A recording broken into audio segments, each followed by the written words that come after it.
જય માતાજી, જય દ્વારકાધીશ. કેમ છો મિત્રો? આજે અમે આ લઈને આવી રહ્યા છીએ ટુ દ્વારકા ટ્રીપ કરી હતી, તેનો ટોટલ કેટલો ખર્ચો થયો છે એના માટે આ વિડીયો બને છે. અને બજાજ ફ્રીડમ બાઇક અમે લઈને ગયા છે, એની એવરેજ છે, એનું પરફોર્મન્સ છે, શું શું પ્રોબ્લેમ આવ્યા હતા, શું નહીં, એ તમને આજે જાણ કરીશું. બોલો તો અમે ભરૂચથી દ્વારકા ગયા હતા અને પહેલાં અહીંથી આપણે ચોટીલા ચામુંડા માતાના મંદિરે ગયા અમે બાઇક લઈને, અને ત્યાં દર્શન કર્યા ચોટીલા ચામુંડા માતાના મંદિરે. અને ત્યાં ઝરિયા મહાદેવનું મંદિર હતું, ત્યાં પણ ગયા. ત્યાંથી 24 કિલોમીટર 20 કિલોમીટર જેવું થાય, 20-24 કિલોમીટર જેવું, 14 કિલોમીટર જેવું થાય છે. પછી ત્યાં અમે રોકાયા ચોટીલા ચામુંડા માતાના મંદિરે, નાઇટ ત્યાં રોકાયા છે.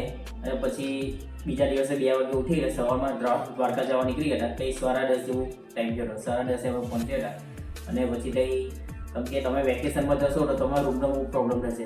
5,000 3,000 4,000 એવું ભાડું પે થશે. એના કરતાં તમે વેકેશન પછી તમે જાઓ તો બહુ સારું રહેશે. દર્શન કરવામાં બી તમને વેકેશનમાં બહુ ભીડ બહુ હોય છે, હા, તકલીફ પડશે. વેકેશન પછી જાઓ તો સારું રહે, કાં તો વેકેશન પહેલાં જાઓ તો વેકેશનમાં થોડીક તકલીફ પડશે. શું ખર્ચો થયા, શું પ્રોબ્લેમ આવ્યો મિત્રો? ટોટલ 6,000 જેવો ખર્ચો થયો ટોટલ. દ્વારકા, સોમનાથ અને બીજું ભાવનગર, ખોરલધામ ટોટલ એમાં ગેસમાં 463 હતા, પેટ્રોલના 493 અને રૂમ ભાડું 3,500. નાસ્તાનો કંઈ 1,500 રૂપિયા જેવું થયું. નાસ્તો જમવાનું થઈને આવી ગયું. બસ ને પ્રસાદના 600 રૂપિયા, કંઈ 6,000 જેવું થયું. 6,200 જેવું. તો ટોટલ ખર્ચો આટલો થાય છે. અને આ મેં વેકેશનમાં ગયા ને એટલે અમને થોડું મોંઘું પડ્યું. બાકી વેકેશનની પહેલાં કાં તો વેકેશનની પછી ગયા હોત ને તો મને બહુ સસ્તું પડત. રૂમ ભાડું બી સસ્તું પડત, નાસ્તો ખાવા બાવાનું બધું સસ્તું. પણ આ વેકેશનના લીધે બધા ભાવ વધારે લેતા હતા.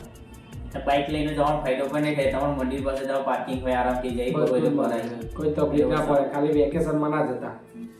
ને બાઇકનું પરફોર્મન્સ કેવું છે? બાઇકનું એક નંબર પરફોર્મન્સ છે, બહુ મજા. એવરેજ પણ સારી છે, પેટ્રોલ પર પણ આ એવરેજ સારી છે, ગેસ પર પણ એવરેજ સારી છે. જો તમે કહેતા હોય તો અમે એનો પ્રોપર વિડીયો બનાવીશું સીએનજી બાઇક પર, એને એવરેજ કેટલી એવરેજ આપે છે. અને અમારે 5,000 કિલોમીટર સર્વિસ ગાડી ફરી ગઈ છે, એટલે ટોટલ 2 સર્વિસ અમારી થઈ ગઈ છે. અને ગાડીમાં કોઈ પ્રોબ્લેમ નથી. અમે 2 હતા 80-85 પર ગાડી ચાલી હતી ને સેફ્ટીથી ચલાવો રહ્યા.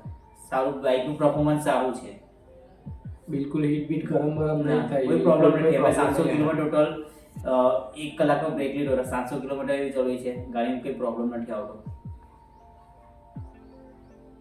ઓકે, તો મિત્રો જય માતાજી. અને બીજી વખત હવે કંઈક બીજું નવું ગોઠવીશું તો બીજો વિડીયો અપલોડ કરીશું યુટ્યુબ પર. તો ચેનલને સબસ્ક્રાઈબ અને લાઈક કરો અને શેર કરો.